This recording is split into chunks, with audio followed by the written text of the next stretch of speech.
Meu nome é Simon, eu sou psicólogo clínico.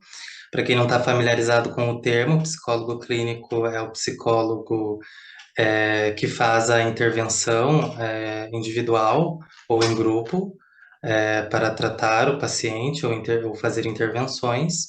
E eu sou especialista em avaliação e reabilitação neuropsicológica.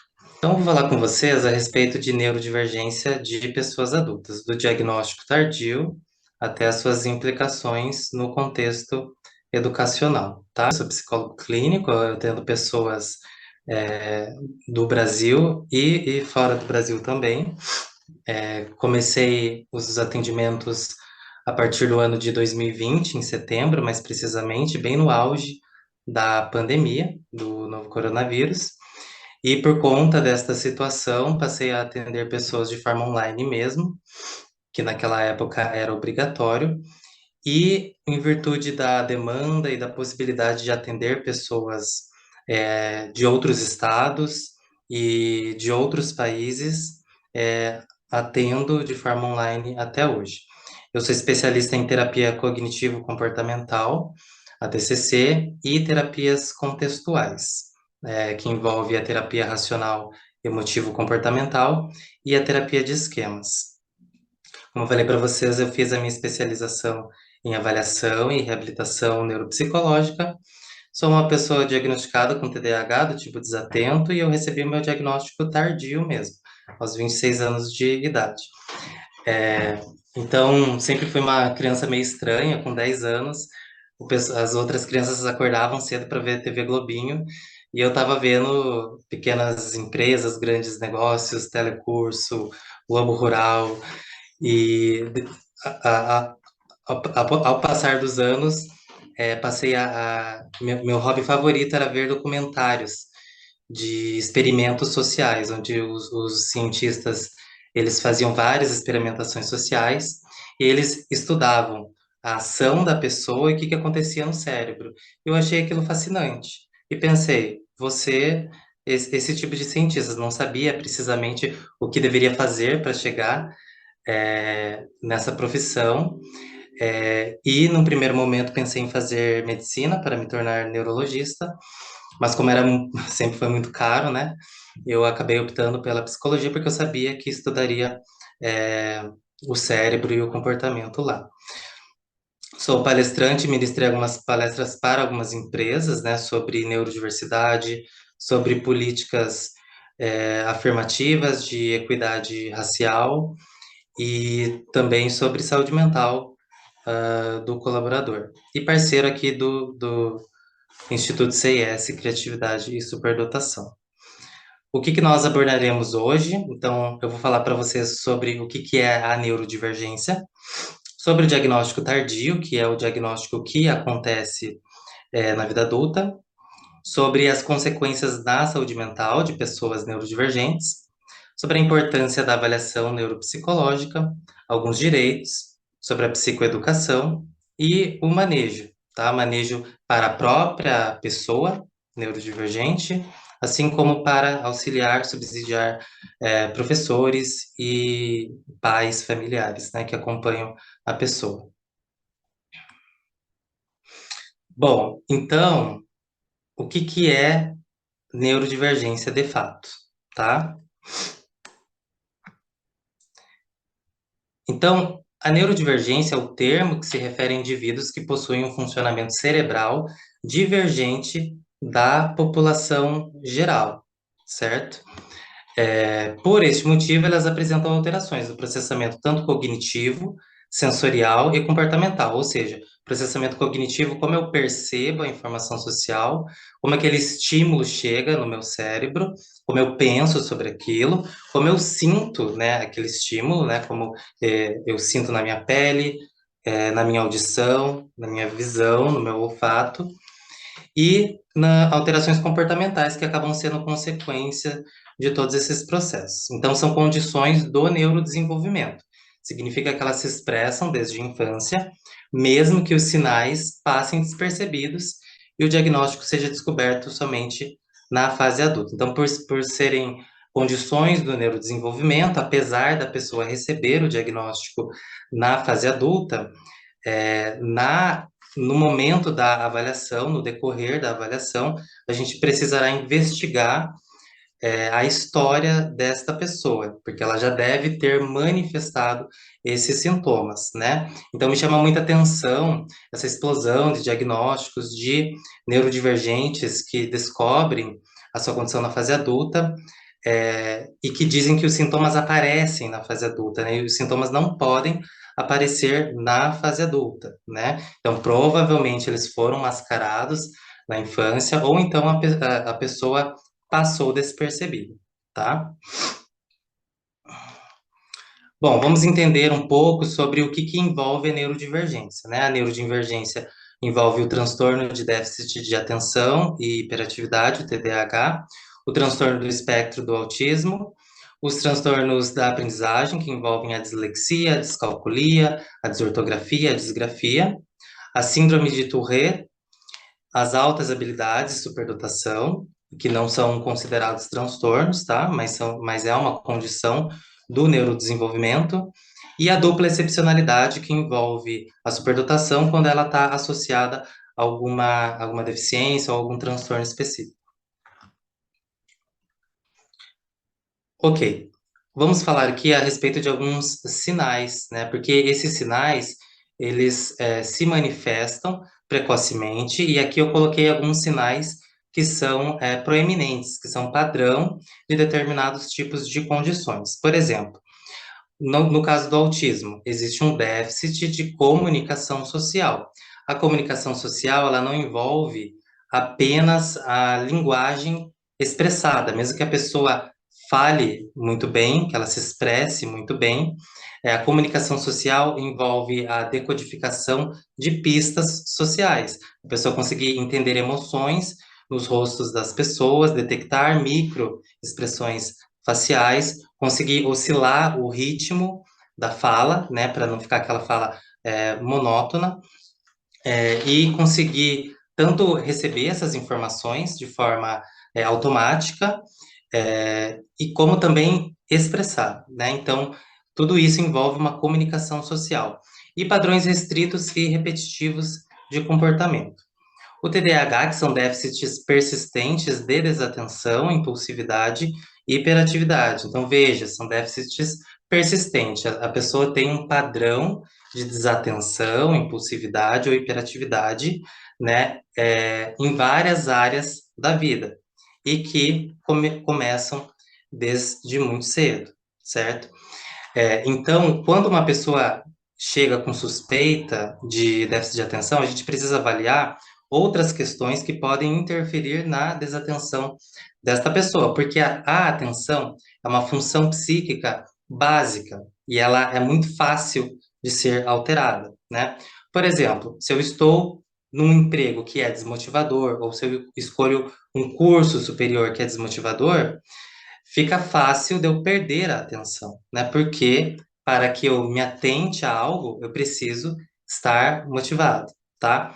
A gente também tem que verificar se drogadição pode ser um fator que possa estar impactando na desatenção, maconha, por exemplo.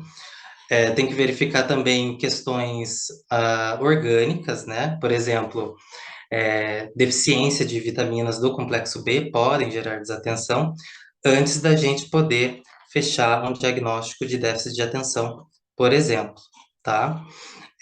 Porque às vezes as pessoas falam assim, eu pergunto, né, na clínica, ok, mas você consegue ver um filme? Você consegue ver Senhor dos Anéis do início até o fim, sem você ter que ficar dando pause ou parcelando em vários dias? E a pessoa diz, olha, quando é algo que eu gosto muito, eu consigo prestar atenção, mas quando eu não gosto, eu não presto atenção. E veja, isso é uma coisa natural de todas as pessoas, né? Se você não gosta de fazer algo, então a tua atenção está suscetível a ser alterada, porque as pessoas que têm déficit de atenção, elas podem perder a atenção ou se dispersar, até mesmo em coisas que elas gostam, por exemplo. Então, estou fazendo uma tarefa que eu gosto, que eu gosto de estudar, que eu gosto de um livro que eu gosto de ler, um filme que eu gosto de assistir, e eu tô concentrado e de repente passa um João de Barro fazendo barulho e eu me disperso. Aí eu me disperso, só que daí eu percebo que eu me dispersei e volto a assistir. Então, inclusive, alguns pacientes me relatam que é como se o cérebro desligasse, como se você desligasse o interruptor e depois percebesse se está escuro, ligasse de novo. Né? Por isso que o diagnóstico é tão importante, as intervenções também. Os transtornos da aprendizagem, né, que envolvem a dislexia, a descalculia, a desortografia, a disgrafia, tá? A síndrome de Tourette, que é a presença de tiques motores involuntários. Eu coloquei tiques motores involuntários, né, que são aqueles movimentos físicos involuntários, mas pode ser também sinais sonoros, movimentos sonoros involuntários também, que a pessoa automaticamente perde o controle e, e acaba acontecendo. E a dupla excepcionalidade, que é quando existe a presença da superdotação com transtornos de neurodesenvolvimento e ou psiquiátricos. Ok, como que é o cérebro da pessoa com neurodivergência? Existe o fator genético, né? Todos os transtornos, de forma geral, eles têm uma influência genética, né? Mas a literatura já tem demonstrado que os transtornos do neurodesenvolvimento, eles têm uma influência proeminente de fatores genéticos. Tanto que muitas pessoas, elas levam seus filhos para serem avaliados por suspeita de autismo, TDAH ou qualquer outra condição, em decorrência da disseminação que nós temos hoje em dia e da maior conscientização a respeito da saúde mental, e depois acabam descobrindo que também são neurodivergentes, tá? Então, existem alterações em conexões neurais, né? Então, a literatura já estabeleceu algumas alterações funcionais, né? Apesar de não existir um agente patognomônico, por exemplo, é, sintoma X gera problema Y, né? E por isso que as avaliações são clínicas. Existem alterações funcionais, né? Na forma como o cérebro funciona, na forma como o cérebro se comporta. E já é visto que o cérebro de pessoas neurodivergentes ele é mais sensível. Existe uma hiperreatividade da amígdala nessa região aqui. Ou seja, a pessoa percebe a estimulação de forma muito intensa. Ela vai expressar de forma intensa também o recebimento desse estímulo, por exemplo, tá? Existe uma rapidez nas conexões neuronais, então as sinapses neurais, elas se relacionam de forma muito veloz. Então, por exemplo, vocês já devem ter visto aquele programa do Caldeirão do Hulk, quando eles colocam as crianças superdotadas e aquelas crianças conseguem fazer cálculos matemáticos. Então, o que que acontece? O apresentador está fazendo ali a pergunta, quanto que é tanto, daí ele coloca o sinal, ele fala o sinal, mais tanto, menos isso, dividido por aquilo, e a pessoa já está fazendo essa conta mentalmente, ela consegue responder de forma bem rápida, tá? Outro exemplo, a pessoa vê um artigo cheio de métodos estatísticos e ela não precisa aprender, ver um vídeo sobre esses métodos estatísticos. Ela consegue fazer associações lógicas e conseguir detectar o que gera aquele resultado, né? Quando a pessoa é criança, por que que muitas crianças superdotadas, elas se entediam na escola, elas acabam tendo um baixo rendimento, porque elas aprendem muito rápido, né? Então, elas escutam o que a professora está falando, elas aprendem, e o resto do tempo elas acabam conversando, fazendo outras coisas, né? Acaba atrapalhando a aula. Uma pessoa que tem dupla excepcionalidade, como é o caso de uma pessoa que é superdotada e com TDAH, por exemplo, ela pode pegar super rápido, absorver a informação de forma muito veloz, né? E o resto da aula ela vai ficar viajando, né? Por isso que gera confusão e dúvidas sobre o fato daquela pessoa muitas vezes ter ou não o déficit de atenção, né? Existe um padrão de disfunções executivas, né, que são aqueles comportamentos relacionados a planejamento, a tolerância da impulsividade, a execução de comportamentos adaptativos, né, em prol da perseguição dos objetivos, né, então por mais que esse cérebro às vezes façam associações e conexões incríveis, né, existe uma dificuldade muitas vezes para executar, tá? E existem influências ambientais e sociais, por isso que a gente solicita, né, eu já vou falar mais para frente sobre como que acontece o diagnóstico, mas a gente solicita informantes, né, porque a gente precisa do máximo de informações possíveis, né? E a literatura já tem mostrado que muitos fatores ambientais podem influenciar no neurodesenvolvimento, como, por exemplo, a alimentação na gestação, né? Exposição a alguns agentes químicos, certo? Condições socioeconômicas, né? Então, de nada adianta um cérebro superdotado se ele não for bem estimulado, né? E então isso tem um fator de impacto muito grande, porque para a pessoa, por mais que ela seja superdotada, ela precisa ter condições para ampliar, para atingir o seu potencial. Infelizmente, no Brasil, a gente tem um problema crônico de falta de investimentos em pesquisa, ciência, em tecnologia. Então, a cada ano que passa, a gente vem perdendo os nossos talentos superdotados para outros países. Bom, a manifestação ela é precoce, então os sinais eles vão se manifestar já enquanto a pessoa é criança, né? Principalmente na escola, que é um maior espaço social onde ela se relaciona com os seus pares, e ela vai sofrer dificuldades de relacionamento interpessoal nesse ambiente, né? Porque ela não vai se sentir conectada com aquele ambiente, não vai se sentir encaixada com aquele ambiente. Existe uma assincronia também de pessoas superdotadas, né? Porque a sincronia é um fator de impacto que gera estranhamento naquela criança. E a criança começa a perceber isso à medida que ela vai ficando mais velha. Então, a criança está sabendo falar inglês, mas ao mesmo tempo ela está brigando por conta do lápis de cor, porque, afinal de contas, ela ainda é uma criança, né? Então, isso acaba gerando uma confusão na cabeça dessa criança.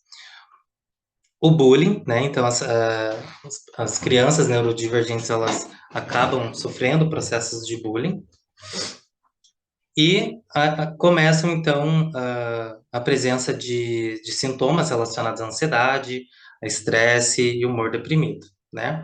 Começa também a haver um isolamento ou um retraimento social e o início da camuflagem. Pronto. E aí, essa pessoa que é neurodivergente, ela vai crescer, certo? E isso é uma coisa que eu sempre achei intrigante. Se a neurodivergência é uma condição do neurodesenvolvimento, ou seja, a pessoa nunca vai deixar de ter, né? Ela não vai encerrar a neurodivergência dela, ela vai ser um adulto neurodivergente, um idoso neurodivergente. Então, por que que os profissionais ainda não estão preparados para atender essa demanda, descredibilizam quando a pessoa fala sobre seu sofrimento, sobre seus sintomas, né? Ou acredita que a neurodivergência é uma coisa que parou na infância? E aí, quais são as repercussões negativas, né, desse fenômeno? As crianças não avaliadas na infância, elas acabam sofrendo repercussões negativas na adolescência. Então, aqui a gente vai falar da adolescência. Os adolescentes, eles começam a sofrer prejuízos sociais em decorrência de sentimentos constantes de inadequação e desajustamento social, sobretudo considerando que esta fase da vida é marcada pelo desejo de pertencimento e aceitação. Isso é típico da adolescência. Os adolescentes, eles querem estar em espaços sociais ou eles acham que eles devem estar em grupos, em tribos, tá? E aí, os transtornos psiquiátricos, eles se tornam cada vez mais proeminentes em virtude dos desafios sociais e acadêmicos. É um período em que a socialização, ela começa a se expandir.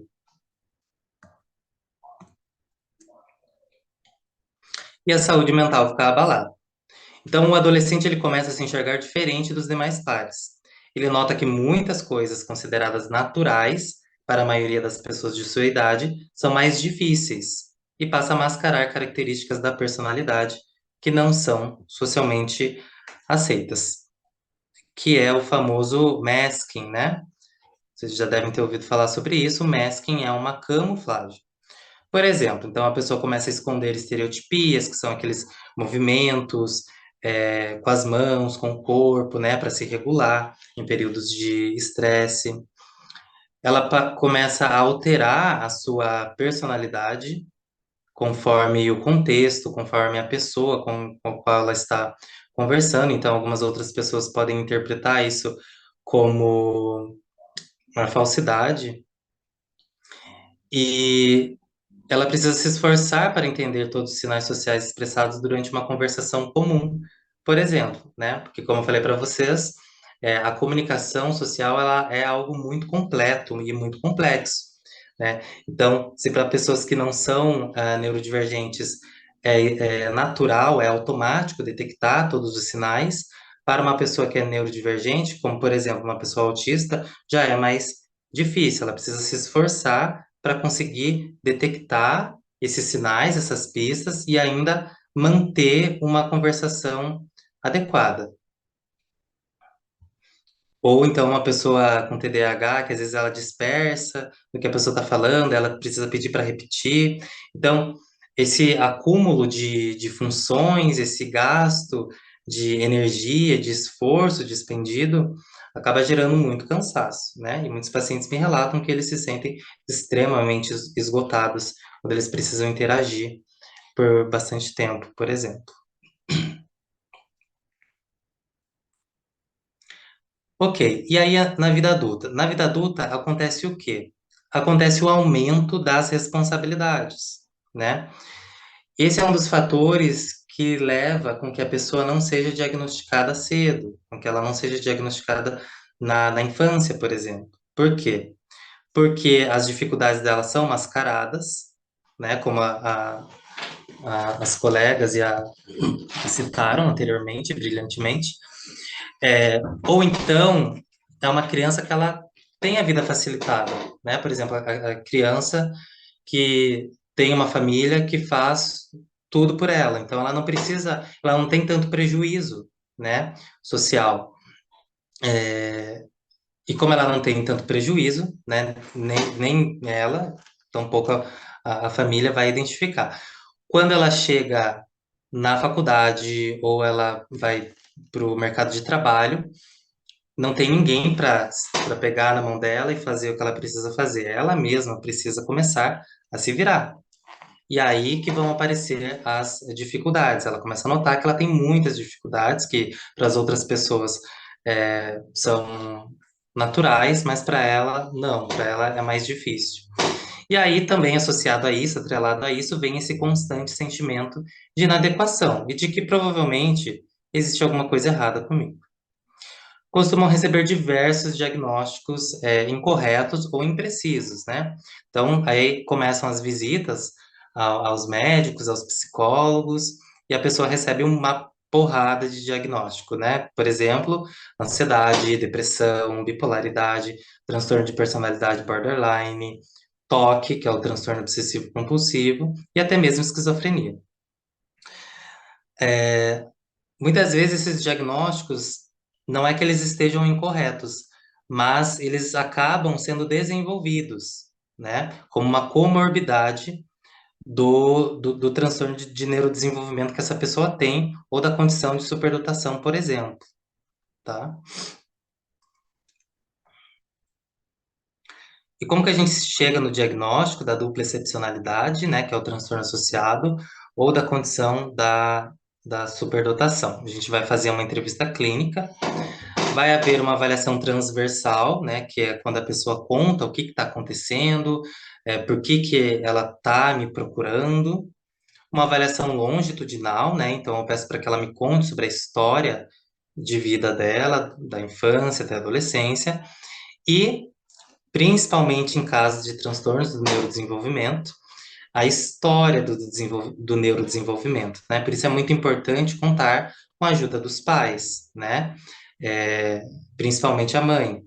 Se os pais não puderem participar, porque às vezes o adulto não tem contato com os pais, ou porque ele não quer contar que ele está procurando ajuda psicológica, a gente ele pode indicar uma outra fonte, que pode ser um amigo que conviveu com ele a infância toda e conhece ele bem, pode ser algum outro parente próximo, um irmão, né, se a idade não for distante, eles conviverem, tiverem convivido, ou até mesmo professores, né?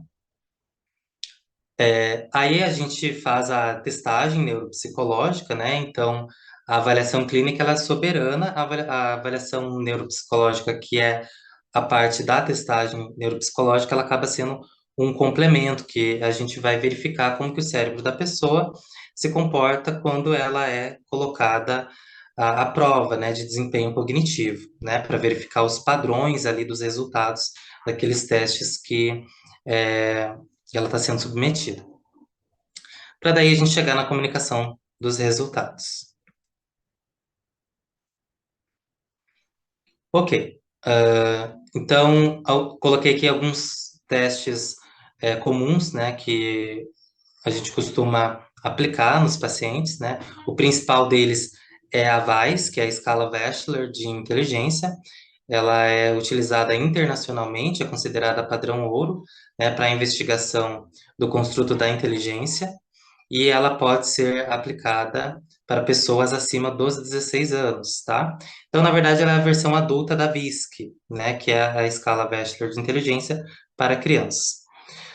Como é que nós estamos falando de adolescentes e adultos, né, adolescentes acima dos 16, eu costumo avaliar também a personalidade e costumo utilizar a NEL-PR, que é baseada no Big Five, a teoria mais aceita para a investigação da personalidade humana, tá? Costumo também aplicar algumas escalas, né, que investiguem transtornos psiquiátricos, como a ansiedade e a depressão, porque conforme vocês viram anteriormente, é comum que a pessoa tenha comorbidades, tá? E quais são as funções cognitivas, né, que geralmente são avaliadas? São a atenção, a linguagem, a memória, a inteligência, as funções executivas, né? Coloquei aqui alguns exemplos como o FDT. Infelizmente, eu não trouxe o VAIS aqui para vocês verem, porque é uma bateria muito pesada, né? E eu deixei lá no meu consultório presencial, mas para além da VAIS, eu utilizo os critérios do DSM-5, que é esse manual gigantesco aqui que vocês estão vendo, a FDT, né, que é um teste de atenção e velocidade de processamento, o inventário de habilidades sociais, né, para a investigação das habilidades sociais que provavelmente estarão prejudicadas, a BDEFS, que é a escala de avaliação de disfunções executivas do Barclay, e o Barclay, inclusive, é um dos principais autores sobre TDAH e disfunções executivas. E daí a pessoa pode me perguntar, mas para que eu preciso ser avaliado se eu já fiz faculdade, eu já estou trabalhando, eu já formei família? E aqui eu coloquei alguns efeitos da avaliação, né? O primeiro é o autoconhecimento, né? A pessoa obtém um conhecimento profundo a respeito dela mesma, então traz um senso de entendimento a seu próprio respeito maior. Intervenções com maior nível de acertabilidade, então se a gente realmente sabe o que que a pessoa tem, a gente consegue encaminhar para intervenções mais precisas, né? Coloquei aqui alguns exemplos, como ajuda medicamentosa, terapias específicas como a TCC, ABA, Mindfulness, entre outras. E também a gente passa algumas recomendações, né? Instruções sobre recursos pedagógicos, né? Que podem ser utilizados no ensino médio ou na faculdade, aconselhamentos, orientações sobre acomodações ambientais, né? Que costuma fazer diferença. E também porque a pessoa, tendo um transtorno ali do neurodesenvolvimento, ela pode acessar alguns direitos, né? Pode ser extremamente desconfortável para uma pessoa autista passar horas num supermercado, numa fila de supermercado, por exemplo, né? E se ela tem um laudo, ela tem acesso à fila preferencial. Também tem desconto em alguns impostos, como o IPVA, e ela também pode optar pela candidatura de reserva de vagas destinadas a pessoas com deficiência no regime CLT, e também pode se candidatar na reserva de vagas em concursos públicos, por exemplo. A questão da dupla excepcionalidade, a pessoa pode requerer um tempo adicional em provas, ou ela pode requerer também alguns recursos específicos, né? Coloquei aqui alguns exemplos, citando o TOEFL, que é uma prova de proficiência que algumas pessoas fazem para trabalhar fora, né, ou estudar fora, e a OAB, né, o exame dos advogados do Brasil.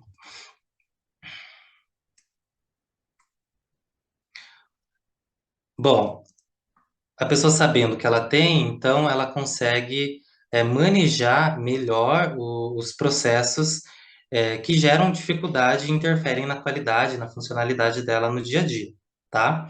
Então a gente chama isso de psicoeducação, é uma intervenção que a gente faz para qualquer tipo de condição ou transtorno psiquiátrico, né? E a psicoeducação diz respeito ao processo de conhecer sobre seu próprio funcionamento psicológico, compreender sobre padrões cognitivos, emocionais e comportamentais, é o primeiro passo para o manejo satisfatório das dificuldades relacionadas às neuroatipias.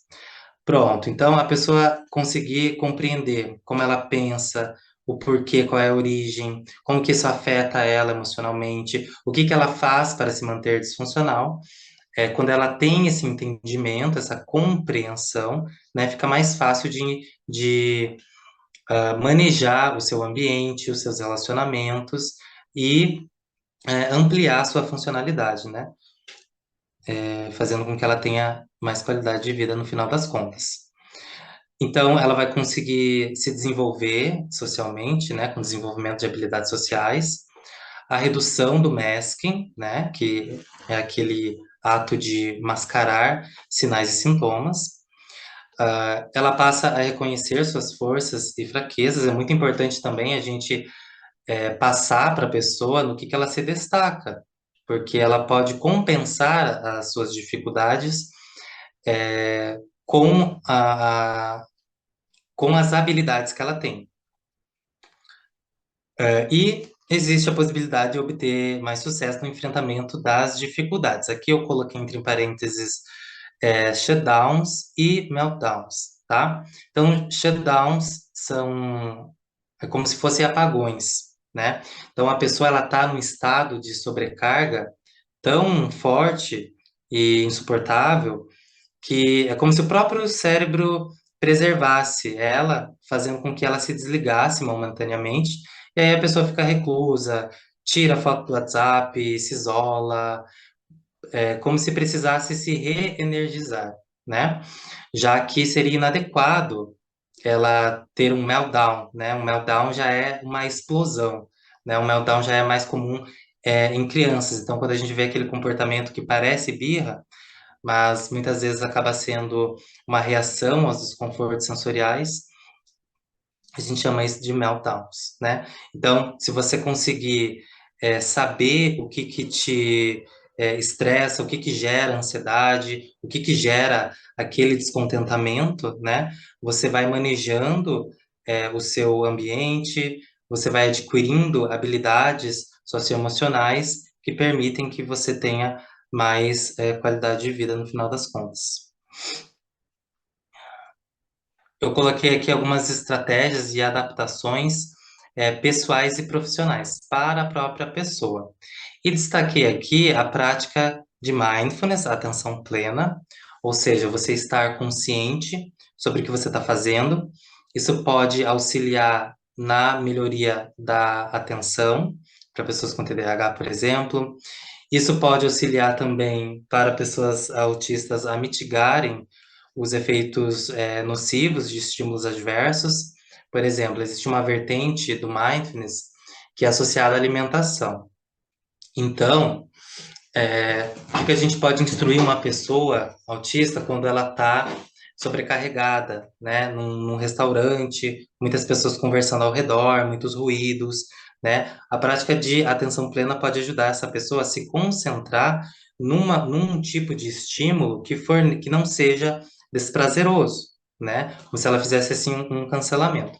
Dentre outras vantagens que existem na prática de atenção plena, tá? Inclusive, existe uma meditação baseada em mindfulness, né?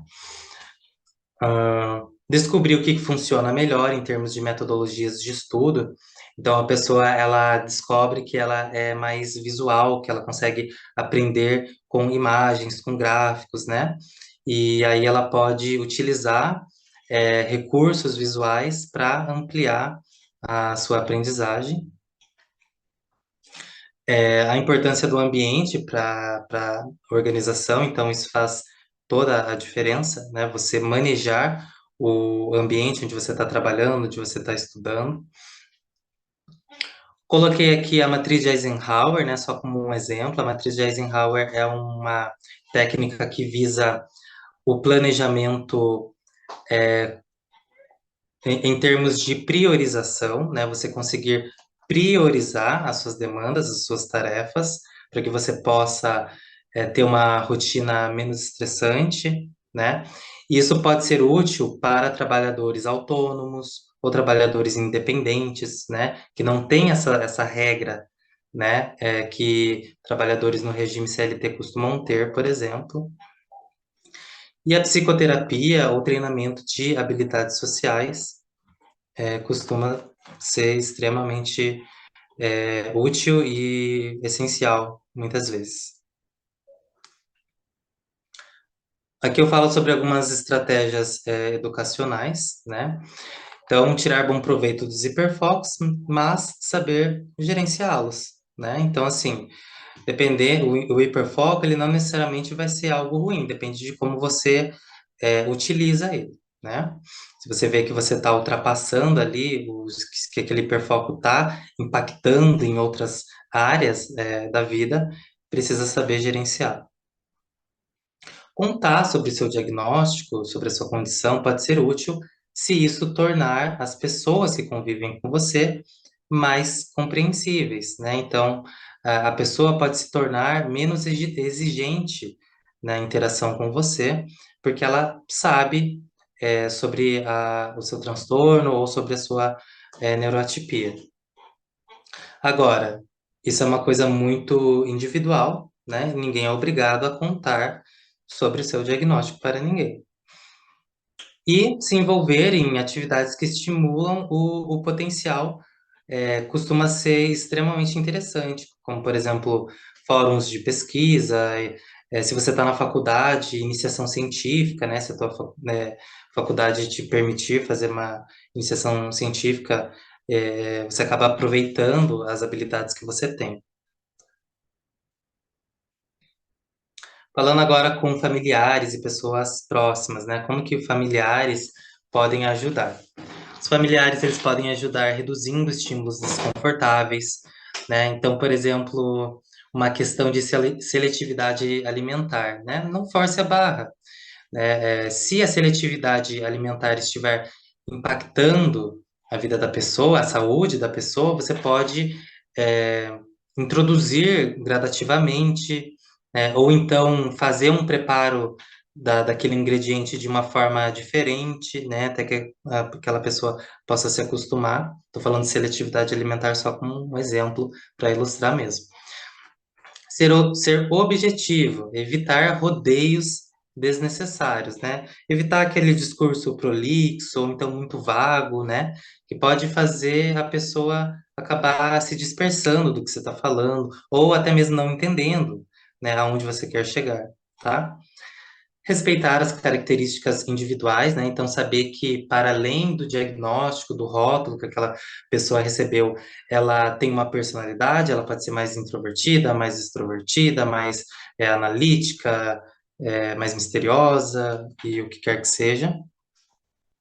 E torne a relação enriquecedora, por exemplo, reconheça habilidades, desfrute do que o seu filho pode oferecer.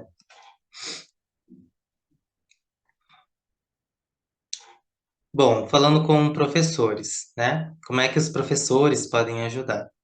Ofereça suporte em caso de dificuldades acadêmicas e ou sociais, né? Que você pode identificar, né? Então, por exemplo, você está vendo que numa conta lógico-matemática, que a execução está toda correta, o resultado está errado, né? Ou o contrário.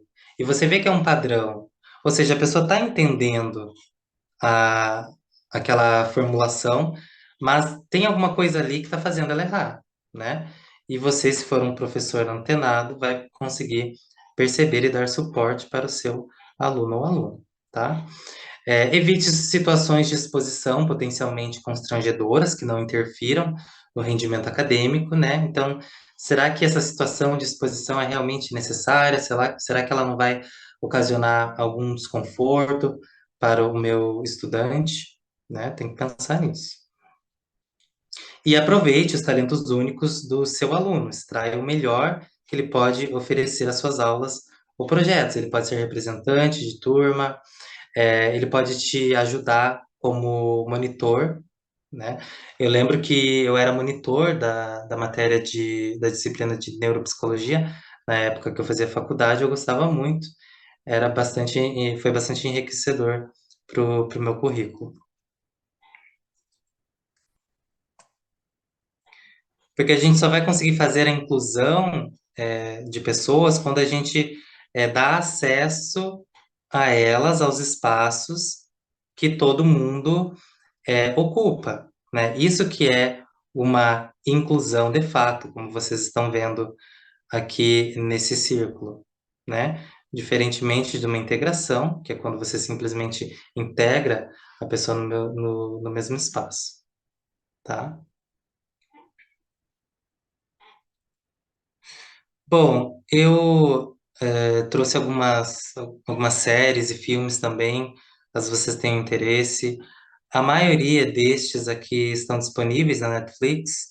The Big Bang Theory eu não tenho certeza se está na Netflix, mas eu sei que tem uma série que fala sobre a infância do Sheldon Cooper, que é o personagem principal, né? E que tem transtorno do espectro do autismo. Essa série aqui, Amor no Espectro, é bem legal também. Fala sobre os relacionamentos, né, de pessoas autistas. Alguns filmes, né? Esses dois aqui, a Temple Grandin, o Rain Man, eles são mais antiguinhos, mas esses dois aqui, eles são recentes. São filmes muito bons. A Temple Grandin, por exemplo, ela é uma pessoa real. O filme é baseado numa história real, né? De uma pessoa autista. E ela é lembrada pelas intervenções com o trato de animais, especialmente na pecuária. Então, ela desenvolveu um sistema de bem-estar animal para fazer o processo de abate mais humanizado possível, né? Sem ocasionar sofrimentos desnecessários. E, e hoje em dia ela é professora na Universidade do Colorado, lá nos Estados Unidos. Muito interessante o filme da Temple Grandin. Eu recomendo que todos vejam, acho que vocês vão gostar.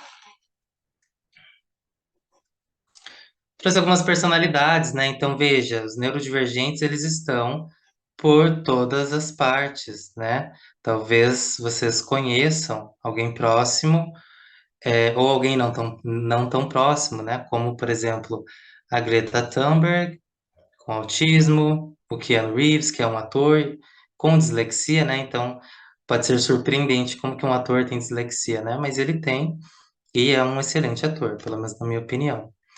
A Billie Eilish tem a síndrome de Tourette, né? Então, esses maneirismos que ela faz com o corpo não faz parte só da performance, do show, ou da personalidade, né? Também é uma síndrome. Coloquei aqui algumas referências, destaco aqui o livro da Temple Grandin, Mistério de uma Mente Autista, né, que é muito interessante, caso vocês tenham interesse em ler. E me despeço, agradeço a presença de todos.